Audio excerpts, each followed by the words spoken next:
Un immeuble menace de s'effondrer dans la commune de Gombe et toutes les questions sur les modalités de construction dans la capitale ressurgissent. Nous sommes sur l'avenue Kilolo Moussampa dans la commune de la Gombe. Lundi, 17h. Le ministre provincial de l'Intérieur inspecte les lieux. Top Congo tend son micro au président de l'ordre des architectes rencontré sur place, Fiyou Ndondoboni.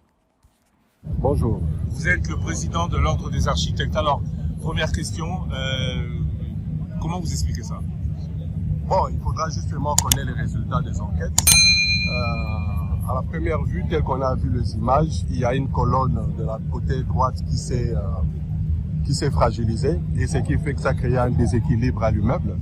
Mais à voir l'ensemble de l'immeuble, il y a quand même l'immeuble est assez compact parce que avec cet écroulement de la colonne, en principe, tout devait s'effondrer, mais comme il y a cette dimension de l'immeuble est assez compact, il faudra qu'on voie encore en détail parce qu'on ne sait pas s'approcher et tous les experts aussi qu'on puisse donner les résultats. On nous dit également que la parcelle voisine était en train de construire, ils ont fait une fouille et il y a un affaissement, mais cette hypothèse, il faudra la certifier. Mais ce qui est certain, c'est qu'il y a une colonne principale du côté droit qui s'est fragilisée et ça a emporté l'ensemble de l'immeuble. Maintenant, le détail, il faudra qu'on voie et les enquêtes vont se poursuivre. Alors, au vu de ce qui se présente devant nous, vous êtes architecte, à quoi doit-on s'attendre? Avant de parler de tout ce qui est technique, ça va tomber comment, qui a pu faire ça, comment cela a pu être possible, à quoi doit-on s'attendre? Parce que là, on voit des fils électriques, on voit des poteaux, on voit un immeuble qui semble, vous avez dit, très compact et qui va donc apparemment descendre ou tomber d'un côté et on voit en face il y a d'autres habitations. À quoi doit-on s'attendre ici? Bon, la première chose, il faut des dispositions d'ordre sécuritaire. D'abord, je vois la police sur place qui a sécurisé le site, c'est une très bonne chose. Il y a les lignes électriques, la tension qui est là, il faut que la SNEL, parce qu'il suffit seulement qu'il y ait 1 mètre supplémentaire, les câbles électriques vont céder. Et si ça cède en désordre, ça va se créer. S'il y a la tension, ça va créer d'autres accidents. Il faut que la SNEL puisse s'y pencher et voir comment faire. Je vois également des câbles de réseau Internet et autres. La régie des eaux n'a pas trop de problème parce que ce sont des câbles qui sont enterrés.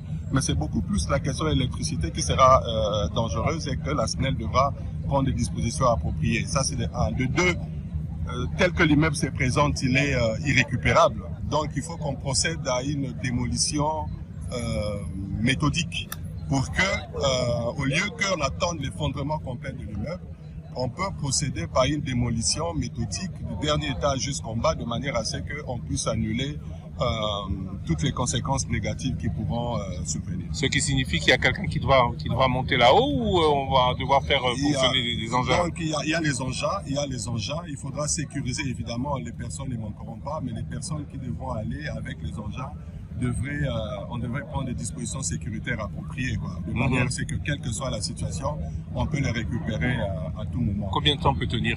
Combien de temps il peut tenir là maintenant? Une semaine, un jour, une heure? Non, à tout moment ça peut partir parce que, bon, vous voyez, ça s'est stabilisé au coin droit. Il suffit seulement que l'autre partie du coin, la partie supérieure du coin droit là, dont on ne maîtrise pas la qualité de la structure, cède encore, c'est tout le meuble qui est par terre. Et en face, parce que si tu vois, on appelle ça le centre de gravitation de l'immeuble avec la base de subtentation, il suffit seulement que les centres sortent de la base, c'est fini, tout est par terre. Donc, mais les immeubles qui sont à côté ne seront pas totalement atteints la clôture va être atteinte. Il y a des citernes, il y a des personnes qui sont là, mais ils sont en danger parce que au niveau du parking, certainement il y a des véhicules. Et l'immeuble en face peut être facilement atteint si ça s'écoule sans disposition appropriée. Donc en urgence, il faut d'abord évacuer les immeubles et puis j'espère que c'est déjà fait. Parce qu'attention, là, il y a une ligne à haute tension là aussi Ouais, il y a tout ça justement. Voilà pourquoi il faut procéder par une démolition organisée et méthodique pour que nous gérions toutes les conséquences soient gérées d'ici pour éviter le pire. Alors comment cela est-il possible? Vous êtes le président des architectes, comment est-ce qu'on peut expliquer, comment est-ce qu'un professionnel peut expliquer que, pareil, édifice en construction s'effondre? Bon, évidemment, je suis le président national de l'Ordre des architectes. La première chose, tout le monde doit savoir que l'architecte a une responsabilité décennale. C'est-à-dire, quand on fait un ouvrage, et cet ouvrage, on a une responsabilité de 10 ans sur les conséquences de cet ouvrage. Alors, maintenant, il faut savoir, est-ce la responsabilité de l'architecte? Est-ce la responsabilité de l'ingénieur qui a fait les calculs? Est-ce c'est l'organisation du chantier? Parce que je vois déjà que l'occupation de terrain à 100%. Est-ce qu'on a tenu compte des éléments, le choix de fondation? Est-ce que les colonnes ont été exécutées conformément au calcul? C'est tout ça qu'il faut voir pour ressortir de responsabilité. Mais au regard de ce que vous voyez, ça peut être quoi? Parce que au regard de ce que je vois, il y a une colonne qui a cédé. Maintenant, il faut se demander la responsabilité et à quel niveau. Parce que si l'architecte a confié les calculs de structure à un ingénieur civil et que cet ingénieur avait correctement fait ses calculs et que dans l'exécution, il y a un conducteur de travaux ou un chef de projet qui a mal exécuté. Donc en fait, dans tout ça quelque part, c'est l'architecte qui va nous donner beaucoup plus de détails sur le projet. Nous, à notre niveau, nos services sont en train d'identifier les confrères, s'il y a un architecte sur l'œuvre, et nous allons convoquer et avoir des détails. Évidemment, au niveau de la corporation, il y a une organisation quant à ça.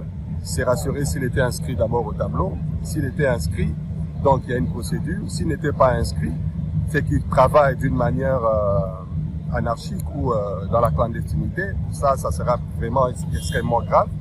Et tout le reste, nous saurons en fonction des éléments que nous allons. Mais nos services sont en train d'identifier avec les services de l'urbanisme, savoir l'autorisation de bâtir était signée par qui a signé l'ordre, tout ça. On nous dit qu'il n'y a pas d'autorisation de bâtir. Le responsable provincial dit au micro Top Congo FM d'Osé Manzanza qu'il n'y a pas de permis de construire et que même, vous parliez tout à l'heure d'une parcelle à côté où on commence à construire, même la parcelle à côté n'a pas de permis de construire. C'est donc courant.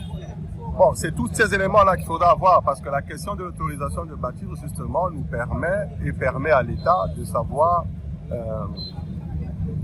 si les normes sont respectées, même si, quel que soit les niveaux de contrôle que l'État fait, mais c'est un document hyper important. Du moins, il faut l'avoir. Est-ce qu'un architecte inscrit à l'ordre peut commencer une construction sans se prendre la peine de vérifier que permis de construire il y a? Non, selon la déontologie, non. Ce sont les éléments, il y a l'autorisation de bâtir, il y a l'assurance même, ce sont des éléments qu'il faut au préalable avoir. Chaque architecte connaît selon la déontologie. Vous connaissez l'architecte qui a fait ça? Je dois avoir la certitude, j'ai quelques noms qui m'ont été transmis, mais je ne peux pas citer les noms que j'ai à ma possession. En attendant de savoir qui a fait cela, comment cela a-t-il été possible? En matière de BTP, bâtiments et travaux publics, il faut savoir que l'architecte exécute des ouvrages sur la base de chiffres lui donnés par des ingénieurs. L'ingénieur Kazadi Kachamba Fils est le président de l'Association des ingénieurs d'Afrique centrale. Pour lui, le problème rencontré ici n'est pas que de calcul, mais de politique de construction. Mais le problème qui est là, c'est un problème d'urbanisme. Moi, de mon côté, selon moi, je charge plutôt les ministres de l'urbanisme. Parce que les manuels de permis de construire, les manuels de permis de construire de 2013 dit clairement que la distance entre des bâtiments doit être au moins égale au tiers de la hauteur d'un bâtiment. C'est ce que les manuels de l'urbanisme dit. C'est le point 5.1.5 qui dit ça. Voilà, moi je charge plutôt les ministres de l'urbanisme parce que les ministres de l'urbanisme devraient tenir compte de cette distance-là, du tiers de la hauteur du bâtiment le plus élevé, avant de permettre l'autre construction qui est en cours. Donc on ne pouvait pas, dans une rue aussi étroite, avec en face un vis-à-vis de 5 étages, on ne pouvait pas permettre la construction d'un tel hôtel? Bien sûr, il fallait respecter on pouvait permettre bien sûr, mais il fallait respecter la distance prévue par la norme, par les manuels de l'urbanisme qui est en vigueur. C'est un manuel de 2013 du ministère de l'urbanisme à ce document. C'est un manuel qui se trouve dans le ministère de l'urbanisme. Mais on nous dit que le bâtiment n'est couvert par aucun permis de construction. Est-ce que les ingénieurs civils ou les ingénieurs en bâtiment public, comme vous le dites, pourraient participer à la construction d'un ouvrage sans au préalable s'être enquéris de l'autorisation de bâtir ou pas? Non, sur ce point-là, en tout cas, je condamne aussi, parce que je ne suis pas du tout d'accord du comportement de certains collègues.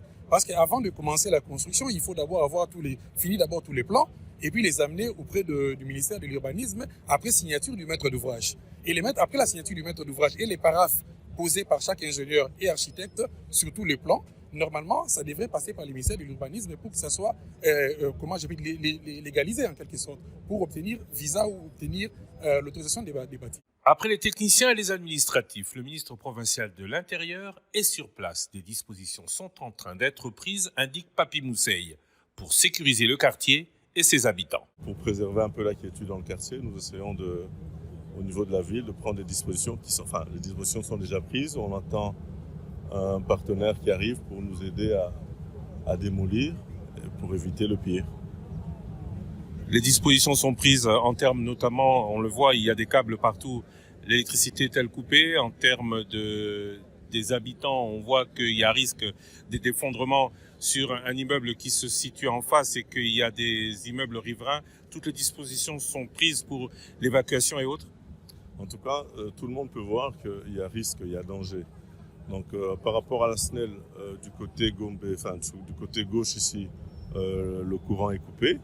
Il n'y a que cette partie où c'est encore ouvert. Mais bon, je pense que la SNEL était sur place, elle a pris les dispositions pour laisser d'un côté et couper de l'autre. Alors pour ce qui est des riverains, nous avons peur pour l'immeuble en face là, à 4 étages. Bon, ils sont prévenus, ils voient qu'il y a le danger. C'est depuis 3 heures du matin que cet immeuble commence à s'effondrer. Nous espérons que notre partenaire arrivera assez vite pour nous aider à commencer à démolir par le haut et ainsi éviter l'angle pour que ça n'arrive pas de l'autre côté du trottoir. Alors les grosses questions que l'on se pose sont les suivantes. Qui a construit? Comment a-t-il pu construire?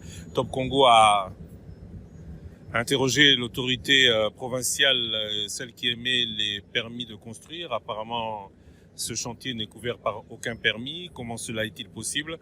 Que savez-vous de ce chantier? Écoutez, à ce niveau, encore rien. Donc les investigations seront faites. Nous saurons à qui appartient cet immeuble, nous saurons qui est en train de construire et nous saurons également aussi si toutes les autorisations ont été obtenues pour qu'il y ait cette construction.